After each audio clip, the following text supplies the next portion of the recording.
আজকের পর্ব নীরব সাধনা। শ্রী শ্রী ঠাকুরের তুষ্টিবিধান করাই ছিল শ্রী মায়ের জীবনের লক্ষ্য। অধিকাংশ গুরুত্বপূর্ণ ব্যাপারে শ্রী মায়ের চেষ্টা যথেষ্ট ছিল। ঠাকুরের তাকে শিখিয়ে দিতে হতো না। এক সুরে বাঁধা দুটি হৃদয় একই ছন্দে নিজেদের বিকাশ করে চলতে লাগলো। 1292 বঙ্গাব্দের 1885 খ্রিস্টাব্দের জ্যৈষ্ঠ মাসের শুক্লা ত্রয়োদশীতে কলকাতার কয়েক মাইল উত্তরে গঙ্গার পূর্ব দিকে পানিহাটিতে প্রতি বৎসর দণ্ড মহোৎসব হতো। ঠাকুরের ইংরেজি শিক্ষিত ভক্তদের নিয়ে সেখানে যাবার ইচ্ছে হলো, কারণ বহু বৎসর ওই মহোৎসবে যাওয়া হয়নি। সে বৎসর ঠাকুর ভক্তদের বললেন, সেখানে ওই দিন আনন্দের মেলা, হরিনামের হাট বাজার বসে, তোরা সব ইয়াং বেঙ্গল কখনো ওরকম দেখিসনি, চল দেখে আসবি। প্রায় 25 জন ভক্ত উৎসবের দিন দুটো নৌকো ভাড়া করে দক্ষিণেশ্বরে সমবেত হলেন। ঠাকুরের জন্য একখানা নৌকো ঘাটে বাঁধা ছিল। কয়েকজন স্ত্রী ভক্তও এলেন। শ্রী শ্রী ঠাকুরের খাওয়া হয়ে গেলে একজন স্ত্রী ভক্তের দ্বারা শ্রীমা ঠাকুরকে জিজ্ঞাসা করে পাঠালেন যে তিনি যাবেন কিনা। ঠাকুর স্ত্রী ভক্তকে বললেন, তোমরা তো যাচ্ছ, যদি ওর ইচ্ছে হয় তো চলুক। শ্রীমা ওই কথা শুনে বললেন, অনেক লোক সঙ্গে যাচ্ছে, সেখানেও অত্যন্ত ভিড় হবে, অত ভিড়ে নৌকো থেকে নেমে উৎসব দেখা আমার পক্ষে দুষ্কর হবে, আমি যাব না। শ্রীমায়ের অনুমতি নিয়ে স্ত্রী ভক্তেরা ঠাকুরের নৌকোয় উঠে উৎসব দেখতে চলে গেলেন। উৎসব শেষে রাত্রি 8:30টায় ঠাকুরের নৌকো দক্ষিণেশ্বরে কালীবাড়িতে ফিরে আসে। স্ত্রী ভক্তেরা রাতে শ্রী মায়ের সঙ্গে থাকলেন এবং পূর্ণিমাতে স্নান যাত্রার দিন দেবী প্রতিষ্ঠার বাৎসরিক উৎসব উপলক্ষে কালীবাড়িতে থাকার মনস্থ করলেন। রাতে খেতে বসে ঠাকুর একজনকে বললেন, অত ভিড়, তার উপর ভাব সমাধির জন্য আমাকে সকলে লক্ষ্য করছিল, ও সঙ্গে না গিয়ে ভালোই করেছে। ওকে সঙ্গে দেখলে লোকে বলতো হংসী এসেছে, ও খুব বুদ্ধিমতী। ঠাকুরের খাওয়া শেষ হয়ে গেলে স্ত্রী ভক্তরা শ্রীমাকে ওই কথা শোনালে মা বললেন, প্রাতে উনি আমাকে যেভাবে যেতে বলে পাঠালেন তাতেই বুঝতে পারলুম উনি মন খুলে ওই বিষয়ে অনুমতি দিচ্ছেন না। তাহলে ঠাকুর বলতেন, হ্যাঁ যাবে বই কি। তা না করে উনি ওই বিষয়ের মীমাংসার ভার যখন আমাকে দিলেন এবং বলে পাঠালেন ওর ইচ্ছে হয়তো চলুক, তখন আমি ঠিক করলুম যাবার কোনো দরকার নেই। শ্রী মায়ের বুদ্ধি সম্বন্ধে ঠাকুর একবার স্ত্রী ভক্তদের বলেছেন, একবার এক মারোয়ারি ভক্ত লক্ষ্মীনারায়ণ যখন 10,000 টাকা দিতে চাইলে তখন আমার মাথায় যেন করাত বসিয়ে দিলে। মা জগদম্বাকে বললুম, মা মা এতদিন পরে আবার প্রলোভন দেখাতে এলি। সেই সময় সারদার মন বোঝার জন্য ডেকে পাঠালুম, ওগো এই টাকা দিতে চায়, আমি নিতে পারবো না বলায় তোমার নামে দিতে চাইছে, তুমি ওটা নেও না কেন, কি বলো? শুনেই ও বললে, তা কেমন করে হবে, টাকা নেওয়া হবে না, আমি নিলে ও টাকা তোমারই নেওয়া হবে, কারণ আমি রাখলে তোমার সেবা ও অন্যান্য খরচ না করে থাকতে পারবো না, ফলে ওটা তোমারই নেওয়া হবে। তোমাকে লোকে শ্রদ্ধা ভক্তি করে তোমার ত্যাগের জন্য, কাজেই টাকা কিছুতেই নেওয়া হবে না। ওর এই কথা শুনে আমি হাঁপ ছেড়ে বাঁচি। আধ্যাত্ম বিষয়ে শ্রী মায়ের প্রতি পদক্ষেপ শ্রী শ্রী ঠাকুরেরই অনুরূপ ছিল। জ্ঞাতসারে ও অজ্ঞাতসারে তিনি তারই অনুবর্তিনী ছিলেন। ষোড়শ পূজার সময় আমরা এদের একাত্মতার প্রমাণ পেয়েছি। শ্রীমা শ্রীরামকৃষ্ণের মতোই সমস্ত জীবনকে এক অবিরাম সাধনায় পরিণত করেছিলেন। একদিন শ্রীরামকৃষ্ণ শ্রীমাকে বললেন, আজ একজন ভৈরবী আসবে, তার জন্য একখানি কাপড় ছুপিয়ে রাখবে, তাকে দিতে হবে। ওই দিন কালী মন্দিরে ভোগের পর সেই ভৈরবী আসে এবং ঠাকুরের সাথে তার অনেক কথাবার্তা হয়। তিনি কিছুদিন দক্ষিণেশ্বরে থাকেন। তিনি সবসময় শ্রীমাকে যেমন রক্ষণাবেক্ষণ করতেন তেমনি আবার শাসনও করতেন। একদিন বললেন, তুই আমার জন্য পান্তা ভাত রাখবি, না রাখলে তোকে ত্রিশূলে করে মেরে রেখে যাব। শুনে শ্রী মায়ের ভয় হতো, কিন্তু ঠাকুর বলতেন, তোমার ভয় নেই, ও ঠিক ঠিক ভৈরবী, সেজন্য একটু মাথা গরম। ভৈরবী এক একদিন এত ভিক্ষা করে আনতো যে 7-8 দিন চলতো। কালীবাড়ির খাজাঞ্চি বলতেন, মা তুমি কেন বাইরে ভিক্ষা যাও, এখানেই নিতে পারো। ভৈরবী বলতেন, তুই আমার কাল নেমু মামা, তোর কথায় বিশ্বাস কি? দক্ষিণেশ্বরে যখন শ্রীমা ও লক্ষ্মী দেবী একসঙ্গে থাকতেন, তখন ঠাকুর ভোর রাতে 3টের সময় শৌচে যাওয়ার পরে নহবতের পাশে এসে ডাকতেন, ও লক্ষ্মী, ওঠ রে ওঠ, তোর খুড়িকে তোল রে, আর কত ঘুমোবি? রাত পোহাতে চলল, গঙ্গা জল মুখে দিয়ে মার নাম কর, ধ্যান জপ আরম্ভ করে দে। তখন শ্রীমা ও লক্ষ্মী দেবীর ঘুম পাতলা হয়ে আসতো, কাজেই তারা তখনই উঠে পড়তেন। তবে শীতের সময় ঠাকুরের সাড়া পেলেও লক্ষ্মী দেবীকে আরও ঘুমের সুযোগ দেবার জন্য মা আস্তে আস্তে বলতেন, তুই চুপ কর, ওর চোখে ঘুম নেই, এখনও ওঠবার সময় হয়নি। কাক কোকিল ডাকেনি, সাড়া দিসনি। ঠাকুর সাড়া না পেলে দরজার নিচে জল ঢেলে দিতেন। তখন বিছানা ভিজে যাবার ভয়ে তারা তাড়াতাড়ি উঠে পড়তেন। এক একদিন ভিজেও যেত। এই রকম করার ফলে লক্ষ্মী দিদির খুব ভোরে ওঠার অভ্যেস হয়ে গেল, আর শ্রীমায়ের তো আগে থেকেই ভোরে ওঠার অভ্যাস ছিল। একদিন ঠাকুর লীলাচ্ছলে মাতা ঠাকুরানীর সম্মুখে তার ভাবাবস্থার ব্যাপারে তার ধারণা শক্তি পরীক্ষা করছিলেন। সেদিন দিনের বেলা শ্রীমাকে পান সাজতে এবং বিছানা ঝেড়ে পরিপাটি করে রাখতে বলে ঠাকুর কালী মন্দিরে গেলেন। শ্রীমা তাড়াতাড়ি করে ঘরের কাজ প্রায় শেষ করেছেন।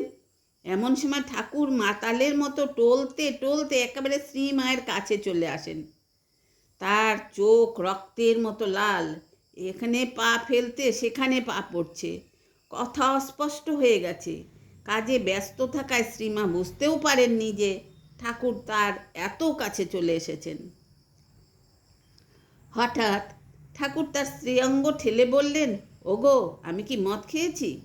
শ্রীমা এসব দেখে স্তম্ভিত, কিন্তু উত্তর দিলেন, না না, মদ খাবে কেন? ঠাকুর জিজ্ঞেস করলেন, তবে কেন টলছি, তবে কেন কথা কইতে পারছি না? আমি মাতাল? শ্রীমা উত্তরে বলেন, না না, তুমি মদ কেন খাবে? তুমি মা কালীর ভাবামৃত খেয়েছ। ঠাকুর আশ্বস্ত হয়ে বললেন, ঠিক বলেছ, বলেই আনন্দ প্রকাশ করতে লাগলেন। কখনো বা ঠাকুর ধর্মতত্ত্ব সম্বন্ধে শ্রীমাকে উপদেশ দিতেন। শ্রীমা ও লক্ষ্মী দিদির কাছে ঠাকুর একদিন শ্রীকৃষ্ণের লীলা বর্ণনা করলেন। পরে লক্ষ্মী দিদিকে বলেছিলেন, আমার কাছে যা সব শুনলি, তোরা দুজনে বলা বলি করবি, তুই আর তোর খুড়ি দুজনে বলা বলি করবি, তাহলে কৃষ্ণের এসব লীলা কথা আর ভুলে যাবি না, বেশ মনে থাকবে। আর একদিন ঠাকুর নিজ হাতে শটচক্র এঁকে শ্রীমাকে দিয়েছিলেন। ঠাকুর জানতেন যে শ্রীমা তার কীর্তন দেখতে ভালোবাসেন, তাই কীর্তনের আরম্ভে রামলালকে তার ঘরের নহবতের দিকে দরজা খুলে দিতে বলতেন এবং নিজেও বলতেন, এখানে কত ভাব ভক্তি হবে, ওরা সব শ্রীমা আর লক্ষ্মী দিদি দেখবে না, শুনবে না, কেমন করে তবে শিখবে? বেড়ার ফাঁক দিয়ে ছোট ছিদ্র দিয়ে তারা দেখতেন। ক্রমে সেই ছিদ্র বড় হয়ে গেছে লক্ষ্য করে ঠাকুর রামলালকে বলতেন, ওরে রামনেলো, তোর খুড়ির পর্দা যে ফাঁক হয়ে গেল। শ্রী মায়ের মনকে সম্পূর্ণভাবে আধ্যাত্মিকভাবে রাখার জন্য ঠাকুর একসময় শ্রী মায়ের দ্বারা লব্ধ একটি রোগ সারানোর মন্ত্র ইষ্টের পায়ে অর্পণ করতে বলেছিলেন। ঘটনাটি শ্রীমা যোগিনমাকে বলেন। যোগিনমা একদিন ঠাকুরের খাবার পর তার হাতে জল ঢালার পর ঠাকুর বলেন, ওগো, আমার গলাটা ব্যথা হয়েছে, তুমি আরাম করবার যে মন্ত্রটি জানো তা বলে একবার হাতটি বুলিয়ে দাও তো। যোগিনমা ঠাকুরের আদেশ পালন করলেন। পরে যোগিনমা শ্রী মায়ের কাছে এসে বললেন, আমি যে ওই মন্ত্র জানি, উনি একথা কী করে বুঝতে পারলেন? শুনে শ্রীমা হাসতে হাসতে বলেন, ওগো, উনি সকল কথা জানতে পারেন, অথচ মন মুখ এক করে সৎ উদ্দেশ্যে যে যা করছে তার জন্য তাকে কখনো ঘৃণা করেন না। তোমার ভয় নেই, আমি ঠাকুরের কাছে আসবার আগে ওই মন্ত্র পেয়েছিলাম। এখানে এসে ওকে ওই কথা বলায় উনি বলেছিলেন, মন্ত্র নিয়েছ তাতে ক্ষতি নেই, কিন্তু এখন এই মন্ত্র ইষ্টের পায়ে সমর্পণ করে দাও। শ্রীমাকে ঠাকুর অতি সাবধানে রক্ষা করতেন। শ্রীমায়ের কথাতেই জানা যায়, নহবতে থাকার সময় ঠাকুর রামলালকেও আমার কাছে আসতে বারণ করতেন। রামলাল তো ভাসুরপো হয়। একদিন হৃদয় শ্রীমা ও লক্ষ্মী দিদিকে প্রসাদী ফল মিষ্টি দিতে গিয়ে অনেক গল্প ও হাসাহাসি করেন।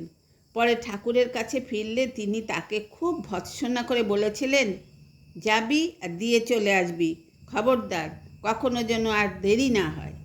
ঠাকুর নানাভাবে উপদেশ দিয়ে শ্রীমাকে ধর্মজীবনে উৎসাহী করে তোলেন। শ্রীমা বেশ গান গাইতে পারতেন। দক্ষিণেশ্বরে শ্রীমা ও লক্ষ্মী দিদি একদিন মৃদু গলায় গান করছিলেন।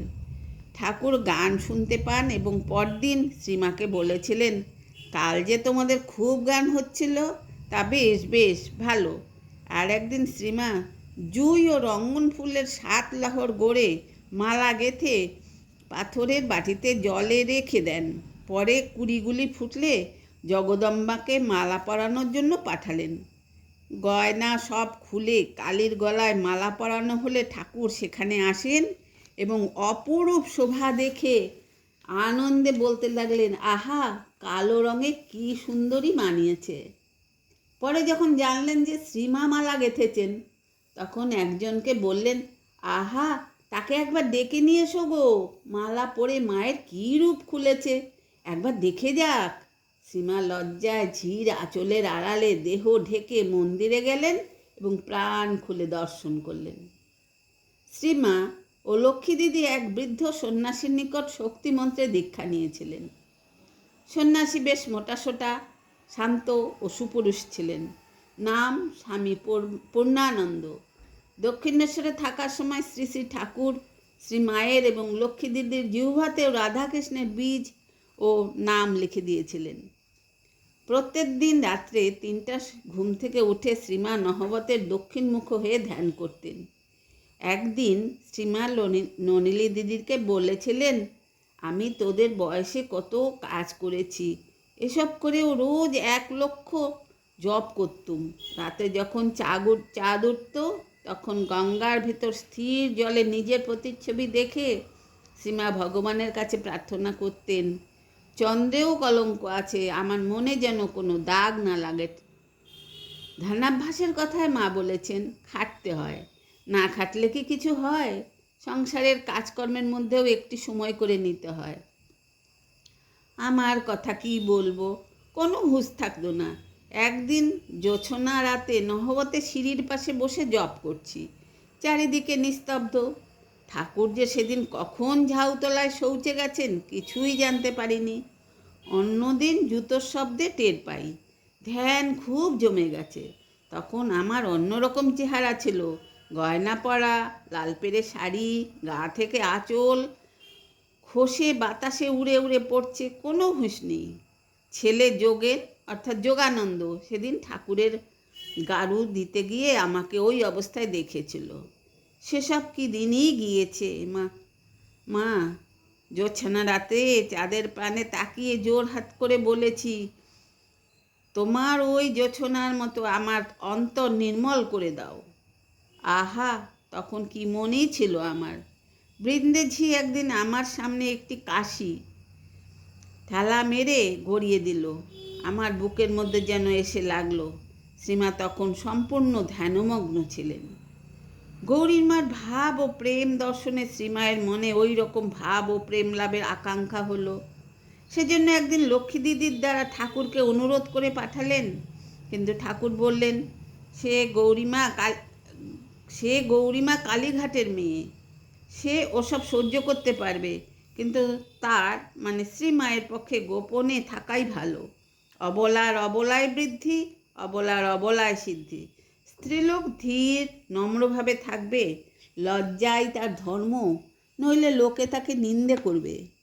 কিন্তু কিছুদিন পর শ্রীমা যোগিনমাকে বলেছেন, ওকে বলো যাতে আমার একটু ভাবটা হয়। লোকজনের জন্য ওকে কথা বলার আমার সুযোগ হয়ে উঠছে না।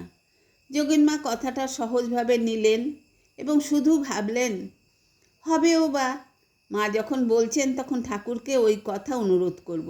পরদিন সকালে ঠাকুরকে প্রণাম করে শ্রী মায়ের কথা নিবেদন করলেন। ঠাকুর শুনলেন, কিন্তু কোনো উত্তর না দিয়ে গম্ভীর হয়ে গেলেন। যোগিনমা নহবতে ফিরে এলেন। যোগিনমা যখন আসলেন তখন শ্রীমা পুজো করছিলেন। দরজা একটু খোলা ছিল, ওই ফাঁক দিয়ে তিনি দেখলেন মা খুব হাসছেন। এই হাসছেন, আবার একটু পরে কাঁদছেন, দু চোখেই জলের ধারা। কিছুক্ষণ ওইভাবে থেকে ক্রমে স্থির হয়ে গেলেন, একেবারে সমাধিস্থ। এই দেখে যোগিনমা চলে গেলেন। অনেকক্ষণ পরে আবার সেখানে আসলে শ্রীমা বললেন, এই ঠাকুরের কাছ থেকে এলে? যোগিনমা সুযোগ পেয়ে বললেন, তবে মা, তোমার নাকি ভাব হয় না? শ্রীমা লজ্জা পেয়ে হাসতে লাগলেন। যোগিনমা দক্ষিণেশ্বরে এলে শ্রীমার পাশেই রাতে শুতেন। এক রাতে কে বাঁশি বাজাচ্ছিল। বাঁশির স্বরে শ্রীমায়ের ভাব হলো। তিনি মাঝে মাঝেই হাসতে লাগলেন। যোগিনমা এক কোণে বসে থাকলেন। ভাবলেন, আমি সংসারী মানুষ, ওকে এই সময় ছোঁব না। অনেকক্ষণ পর শ্রীমা নিজেই বলেছেন, তখন আমার মন এমন ছিল, দক্ষিণেশ্বরের রাতে কে বাঁশি বাজাতো। শুনতে শুনতে মন বেকুল হয়ে উঠত। মনে হতো সাক্ষাৎ ভগবান বাঁশি বাজাচ্ছেন। অমনি সমাধি হয়ে যেত। আজ এখানে শেষ করছি। আপনারা সবাই ভালো থাকবেন, সুস্থ থাকবেন, আর আমাকে প্লিজ একটু সাবস্ক্রাইব করবেন।